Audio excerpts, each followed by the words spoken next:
We are the Group 1, and this is our video presentation of our chosen topic, which is the science, technology, and nation building.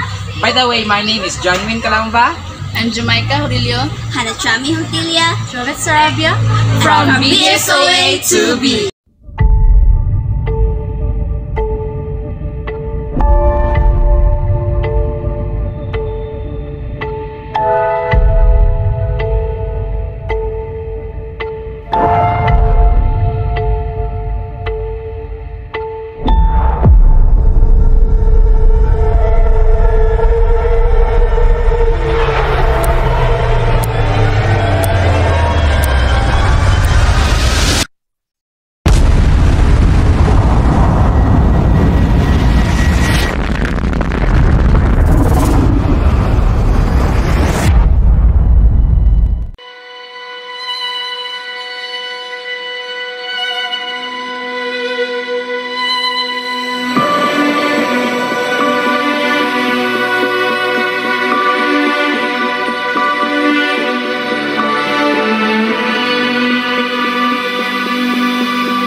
So karon di ay may Baiso Villar campus to select random students to have a one-on-one interview about our topic.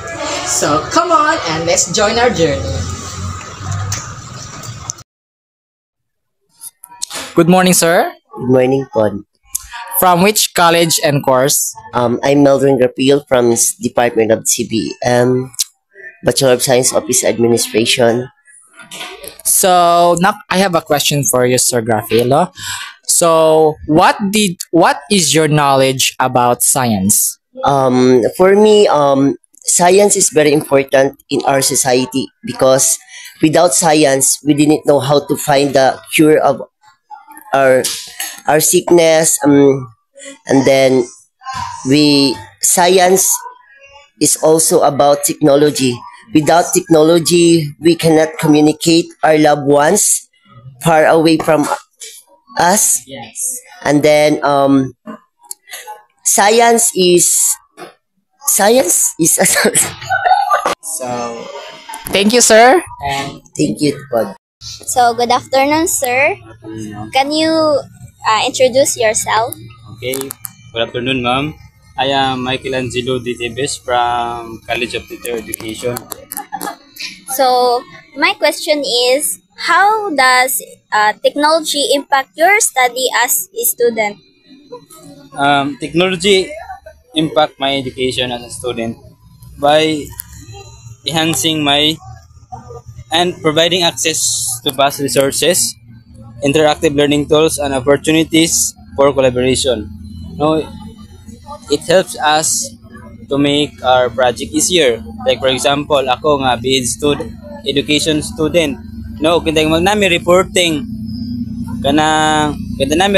or final or demonstration. Mas prepare na mo gama og PowerPoint kaysa sa visual aids. Kaya ang PowerPoint mas dali ra. Kung magama og visual aids, kanang mas madugay pa na dako og gasto. Na ang PowerPoint dali ra na murag easy access to sa mga uban nga estudyante ba. Thank you for your time, sir. Okay, ma'am, you're welcome. And today we're going to interview some Baiso students about the topic government policies on science and technology, if they have any idea on this topic.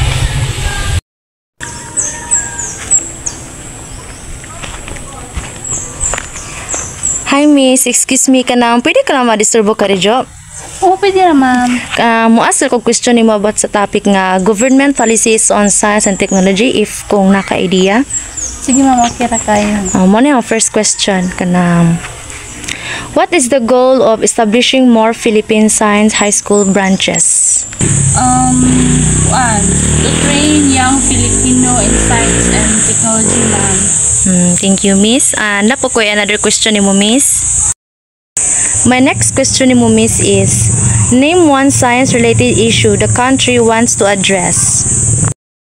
One, ma'am, kanang climate change and global warming. Then napo ko last question ni mo, Miss. And mo na yung last question ni mo, Miss, kanang what influences science and technology policies in the Philippines? One, ma'am, ang idea is ang national goals, treaties, law, and social needs. Okay, thank you, Miss. Sa imong time. Okay. Today, we're gonna ask some students here in Baisubilar.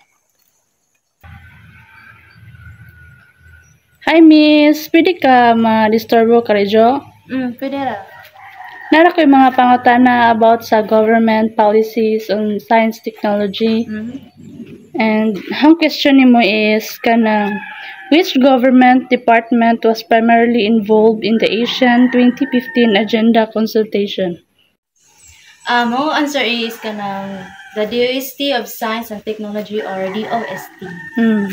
And ikaduha nga question now, Miss, is how many categories did the NCRP cluster the science and technology policy into? Kanang categories. 4 categories. Last na nga question, Miss, number 3. What is the main goal of science and technology policy?